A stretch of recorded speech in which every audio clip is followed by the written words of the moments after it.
Cast your eyes upon that wretch kneeling before the throne. He clothes himself in the threadbare rags of what he calls virtue, placing his pathetic trust in oaths and the supposed compassion of his fellow men. He believes in his terminal simplicity that if he acts with honesty, the world will repay him with fairness. How pitiable is such innocence!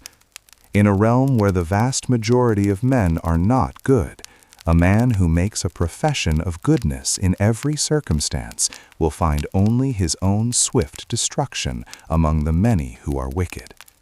He who walks blindly into the den of humanity, believing in the inherent kindness of others, shall be ground to dust by the very souls he seeks to redeem. This is the bitter, effectual truth that your soft-headed teachers dare not utter. To strive after the ideal in a world of harsh reality is to seek salvation and find a grave. Fortune is a mistress of the bold, and she has no mercy for the good man who lacks the virtù to recognize that he is surrounded by predators. Do you recoil from the word cruelty? Then you understand nothing of the heavy burden of command. A prince must learn how not to be good, and know when to use that dark knowledge for the preservation of the state. Understand this profound paradox. A ruler who is sufficiently cruel to keep his subjects united and loyal is in truth far more merciful than the one who, through excessive tender-heartedness, allows disorders, murders, and rapine to flourish. These disorders injure the entire collective, while the necessary executions ordered by a wise prince offend only the few individuals who merit them. Therefore, mark my words well. Necessary cruelty is the only true mercy a ruler can offer if he intends to remain a master of his own fate and a shield for his people. Victory, attained without the staining of the blade, is not the refuge of the faint-hearted, but the very distillation of virtù. Why should a man of understanding cast his life into the maw of Fortuna upon a field of slaughter, where the dice of war are weighted by chance, when he might instead entangle his adversary in the threads of the enemy's own folly and avarice? To command the field is to manage the effectual truth of things, recognizing that true mastery consists in reducing the foe to a bondservant of his own delusions before a single trumpet sounds the charge. Consider the base clay of those you seek to rule, for men are generally ungrateful, fickle, and eager to deceive when danger is distant. You must acknowledge that love is a fragile thread, severed by the knife of self-interest at the first sign of utility. However, fear is an iron chain, forged by the dread of punishment that never departs from the mind. A wise commander builds his fortress upon that which is within his own power, which is the terror he inspires, rather than upon the shifting sands of another's affection. One must become a supreme architect of appearances, a master dissembler who treats trust as a currency to be spent with calculated precision. Clothe yourself in the resplendent robes of false virtue. Let the world behold a man of mercy, honesty, and profound devotion to religion. Yet keep your spirit like a reed in the wind, prepared to turn according to the variations of fortune. Be good if the path is clear, but know how to enter into the dark paths of evil if necessity demands the preservation of your state.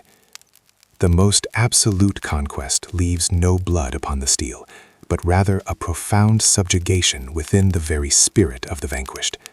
By manipulating the currents of information and the mirrors of perception, you ensure that the enemy's will collapses from within, for he who is mastered in thought is more thoroughly defeated than he who is merely slaughtered. This is the final secret of the fox and the lion. He who knows how to adapt his nature to the spirit of the times shall remain the arbiter of his own destiny, while the rigid man is ground to dust by the turning wheel of Fortuna. Imagine, if you have the stomach for it, the sublime coldness of holding the silken threads of destiny in a palm that remains unstained by the gore of the trench. You need not goad your battalions into the maw of death to secure your seat.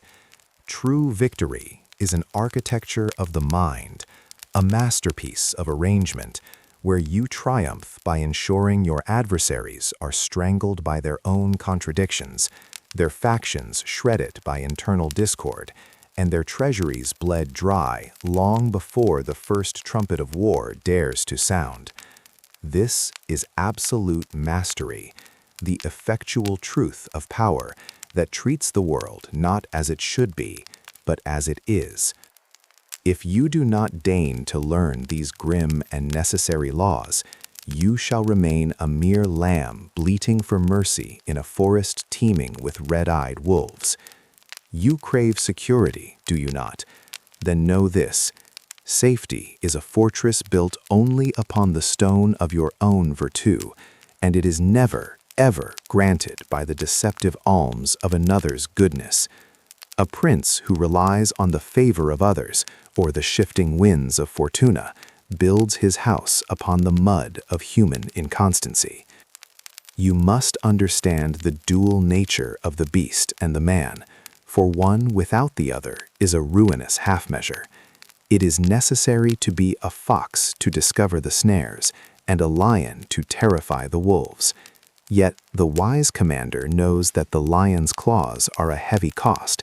Therefore, if victory can be snatched whilst wearing the fox's skin, you must never be so foolish as to expose the lion's throat to the gamble of open steel. Will you be the supreme architect of your own rising sun, or a mere pawn to be ground into the dirt when Lady Fortuna turns her fickle wheel against you? Fortuna is a raging river that sweeps away the unprepared, but the man of virtue builds his dikes and dams while the skies are yet clear. Choose now. Will you command the rhythms of the world, or will you be the isolated piece in a game of chess that is swept from the board by a hand you never saw coming?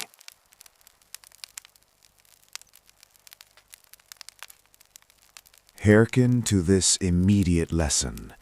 Observe all that surrounds you, yet keep your own intentions buried deeper than a tomb.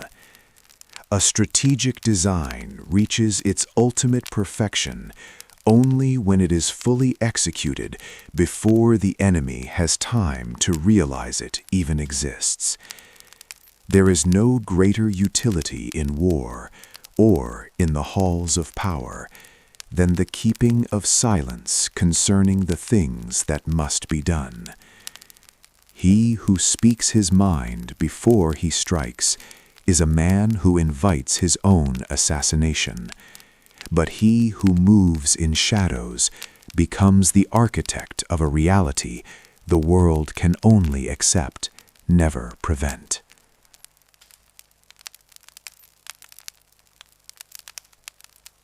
Never descend into the weakness of argument when the moment allows for action, and never commit the folly of a threat when you possess the means to destroy.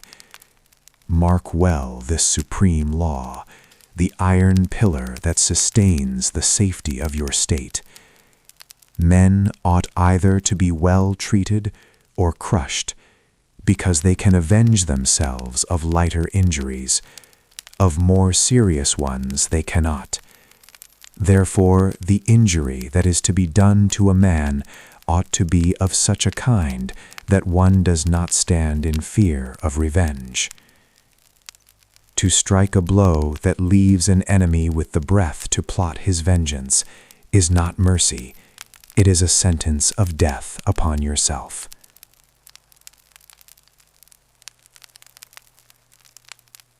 This world has no place for the hesitant or the trembling heart. Arise now, strip away the thread-rag rags of an outdated morality that has only served to render you weak and effeminate in the face of predators. Enter the game as a true prince, recognizing that the effectual truth of power cares nothing for the imagination of republics that have never been seen. Do not wait for the fickle favor of Fortuna. She is a mistress of the impetuous, a woman who must be beaten and struck down if she is to be mastered. Seize your destiny with the hands of a lion, for heaven does not provide for those who will not provide for themselves. Go now, and let the weight of your deeds be felt before the logic of your thoughts is understood. In a world where all men are generally ungrateful and false, your only true sanctuary is the mystery of your own mind. Walk amongst them as a saint in appearance, but keep the beast ready in your soul. Depart, and let no man living know what you truly think.